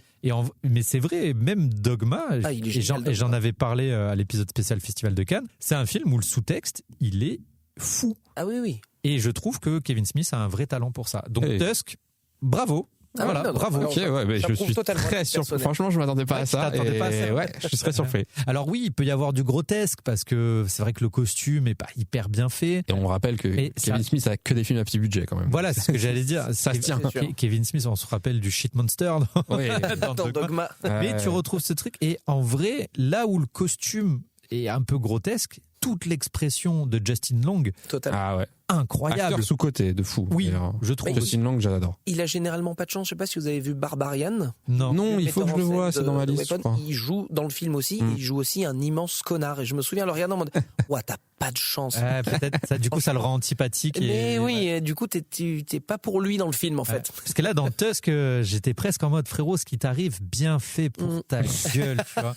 Et en même temps, je me suis dit, c'est un peu extrême. Personne mérite ça, tu vois. Putain, hardcore. Mais en plus, Kevin Smith devait faire un autre film après, je crois qu'il l'a jamais fait, où il voulait faire en gros Les Dents de la Mer, mais avec un élan. D'accord. Ah, ça me parle ça. Il a dit qu'il voulait faire un truc comme ça, exactement. Et je crois qu'il l'a jamais fait. Et c'est bien dommage parce que voir les bois de l'élan dans les bois qui s'avancent dans la neige. Le problème, c'est que personne veut lui donner de la thune depuis le début de sa carrière. Personne veut lui donner. Alors qu'il a fait des films qui ont rapporté des millions. Mais bien sûr. Pas que ses films à lui, hein, mais là où il a été coproducteur. Tu vois, il a certains films qui ont fait vraiment. Parce que ces films à lui, ils rapportent de l'argent surtout sur la VOD et les DVD en fait. Pas en salle où il se fait du bénéfice. Déjà que ça sorte en salle, c'est. Je pense que c'est sa fanbase depuis Claire. Bien sûr. Qui le suivent et qui crée. C'est la beauté d'avoir une communauté. On arrive gentiment au bout de cet épisode. Alban, franchement, trop cool. Tu nous as pas menti. T'avoue. Tu es calé. Non, mais en toute honnêteté, comme on a eu quand même quelques demandes, je dirais pas des centaines parce que on n'est pas un gros podcast, mais on a eu quand même quelques demandes. Et je me suis dit, si on fait venir quelqu'un qu'on connaît pas, est-ce qu'il va pas nous arnaquer sur ça? Non mais oui, je comprends. Tu nous as pas du tout arnaqué, mec. T'as une vraie culture du cinéma d'horreur. Merci. Et ça fait extrêmement plaisir. Et c'est super intéressant. Je vois le regard noir de Pierrick qui me dit, il faut finir cet épisode. Mais j'aimerais vraiment qu'on parle pendant des heures de cinéma. Ça me ferait énormément plaisir. En attendant, on a un épisode à finir, et pour finir cet épisode, je te propose un segment qui s'appelle le dernier film qui. Et là, tu as parfaitement le droit de sortir du cinéma d'horreur, ou tu peux y rester, c'est libre à toi. C'est juste pour en savoir un petit peu plus sur ta culture cinématographique. Donc du coup, voilà, c'est 4-5 questions qui se suivent sur le dernier film qui quelque chose. Je me tiens prêt. Le dernier film qui t'a fait rire. Kaamelott, deuxième volet, première partie. Ça vaut le coup? Alors, si on est fan de Kaamelott, oui, c'est un très bon film. Tu as l'impression que tu vois un peu une saison en condensé. Par contre, sur le dernier quart, il perd un peu le pied au niveau du montage et il te coupe le film vraiment n'importe comment. C'est-à-dire, t'as pas une résolution d'arc narratif, machin, ça s'arrête juste en mode, allez, rentre chez toi. Mais à part ça, c'est excellent, mais c'est vraiment, tu vois un demi-film, c'est juste ça. En off, on te racontera une petite anecdote sur le film. Ah oui. Le dernier film qui t'a fait pleurer, si tu pleures devant le cinéma. Je pleure pas souvent, on va pas se mentir. Non, le dernier dernier truc qui m'a fait pleurer, mais alors ça va, c'est pas du cinéma. C'était sur Netflix, c'était La voisine idéale. C'est très original parce que c'est un documentaire filmé uniquement avec le bodycam des policiers. Ok. Sur une vieille qui arrête pas de se plaindre des enfants, les voisins et tout. Là, t'es dans le monde réel, mais c'est super bien monté. Et il se passe des choses que je spoilerai pas, mais là, j'ai versé ma petite larme virile. Le dernier film qui t'a déçu? Oula, le dernier film qui m'a déçu. J'ai l'impression qu'il y en a tellement. Pardon. C'est la deuxième fois. Oui, c'est ce que j'ai pensé, c'est pour ça que je rigolais. Pour rester un peu dans l'horreur, Conjuring. J'ai entendu beaucoup de déceptions là-dessus. C'est tellement. J'ai pas vu, mais. Les deux premiers, je les ai trouvés cool parce que ça ramenait un peu l'horreur old school, l'horreur de Amityville. Les premiers, c'est-à-dire un truc un peu lent. Ça révolutionnait rien, mais ça amenait à un nouveau public des anciennes peurs. Ça, c'était intéressant. Et après, c'est parti dans le truc commercial, machin, où les mecs ont pas de scénario et surtout, il y avait plus de James Wan, donc visuellement, ça répond plus. Pour moi, c'est un peu le Marvel du cinéma d'horreur. Hein. C'est totalement ça. C'est pour ça que c'est l'univers surtout Conjuring. L'association avec les Warren, où tu sais qu'il y a beaucoup de choses qui ont été faites pour l'argent. Ouais. Le dernier film qui t'a réellement surpris, genre tu t'attendais pas à vivre ce que t'as vécu devant ce film-là. On va rester dans l'horreur. Weapons. Du réalisateur de Barbarian, je sais plus son nom, mais la structure du film, qui est dans un esprit de Magnolia, de Paul Thomas Anderson, pour un film d'horreur, le film est tellement bien écrit et bien joué que limite à un moment donné, je me suis dit, si c'est pas un film d'horreur, j'en ai rien à cirer en fait, parce que je passe un super moment. Et donc j'ai été surpris vraiment d'être investi, de me dire putain, c'est un bon film indépendamment d'être un film d'horreur. Tu vois, moi j'ai pas tant trouvé l'horreur que ça, si ce n'est dans le personnage de la tante. Bien sûr. Tu vois, qui d'ailleurs je crois qui a été élu meilleur antagoniste film d'horreur de l'année. Oui. D'ailleurs, il va y avoir un spin-off sur elle. Oui, qui s'appellera Weapon, a priori. Ah oui, sans le S, ouais. Toute seule. Mais c'est pareil, c'est un film que j'ai trouvé... La seule critique que j'ai fait un peu du film, c'est qu'à la fin du film, j'étais en mode... Oui, bon, écoute... on peut pas tous faire Nope, mais ça reste un très bon film qui mérite son succès. Le dernier film que tu garderais pour toujours, le seul en fait. Waouh, pas de pression les gars. De base, je vous dirais The Thing, parce que voilà, on en a parlé, il n'y a pas de problème. Je vais faire une petite parenthèse sur quelque chose que je suis actuellement. J'ai toujours été un très grand fan des films de la Hammer, maison de production anglaise des années 60, dans ces eaux-là, enfin ça a duré longtemps. Et le Dracula de la Hammer avec Christopher Lee dont on parlait, moi c'est quelque chose qui a marqué mon enfance, un truc normal, mais voilà. L'enfance saine. Le cauchemar de Dracula de Terence Fisher, ça reste un film pour moi qui est un de mes films cultes qui a beaucoup formé un peu dans ma tête ma passion du cinéma d'horreur avec la construction de l'antagoniste, le héros, l'ambiance, surtout cette ambiance gothique que j'adore, qu'on retrouve chez Tim Burton puisqu'il est très fan des films de la Hammer. C'est lui qui a aussi ressorti Christopher Lee, notamment pour Sleepy Hollow. Et ça, c'est vraiment un film de cœur qui reste avec Retour à le futur, qui n'a aucun rapport, mais Retour à le futur, là, voilà. Ok les gars, cette fois-ci on arrive vraiment au bout de cet épisode. Alban, merci énormément. Merci beaucoup. Merci Est-ce à vous. que tu es encore, on peut encore te suivre quelque part? Est-ce que tu dans la rue encore créer quelque chose? Non, j'aimerais que vous arrêtiez de me suivre. Ah merde. Non, alors oui, j'existe, la chaîne YouTube existe, mais il y a rien de nouveauté. J'ai toujours plein de projets en tête, mais j'ai toujours un manque de temps. Le dernier sur lequel je suis, et ça j'y crois à mort, et ça reste dans le sujet de l'émission, c'est que j'aimerais faire un livre sur le cinéma d'horreur. Ok, trop Déjà cool. mathématique, ce serait le voyage en pays horrifique. Et le concept, c'est de mêler un petit peu le guide de voyage, style Le Routard, avec les films d'horreur. Trop bien. Trop bien. C'est trop une bonne idée. Donc le, Donc le voyage en lycanthropie. C'est le dernier projet sur lequel on pourrait te soutenir, on pourrait t'envoyer un peu de force. Le concept, c'est ça, c'est que plus tard, quand j'aurai bien avancé le truc, je pense que je lancerai un petit Kickstarter pour voir si ça prend. Très stylé. En tout cas, ça donne envie. Ouais, Merci. j'aime beaucoup l'idée. Merci. Mon cher Pierrot, comme toujours. Pierrot Cinéma sur tous les réseaux, hein, maintenant. Évidemment. Grâce à toi, je suis sur Dailymotion aussi. Et Il se passe un truc sur Dailymotion. Hein. Moi, je sais que tout le monde rigole, mais non, mais je ne rigole plus. Il y a un vrai revival sur Dailymotion. Et Letterboxd, maintenant, je l'ai renommé Pierrot Cinéma aussi, si vous voulez aller voir. Je ne note pas les films, mais je mets un cœur sur ce qui m'a plu. Ok. Voilà. Okay. Et toi? Pour ma part, évidemment, vous pouvez me retrouver sur Movies, MOUVIIZ. Et sinon, n'oubliez pas de soutenir, de liker le podcast. Bien sûr, de noter. Suivez-nous sur Instagram, le podcast. Partagez. Le mieux, c'est le partage. Et les commentaires. Le partage. Enfin, faites écouter. Que de l'amour. Exactement. Les amis, des bisous. À dans 2 semaines. Ciao. Ciao, ciao. Amis du soir, bonsoir. Ouh.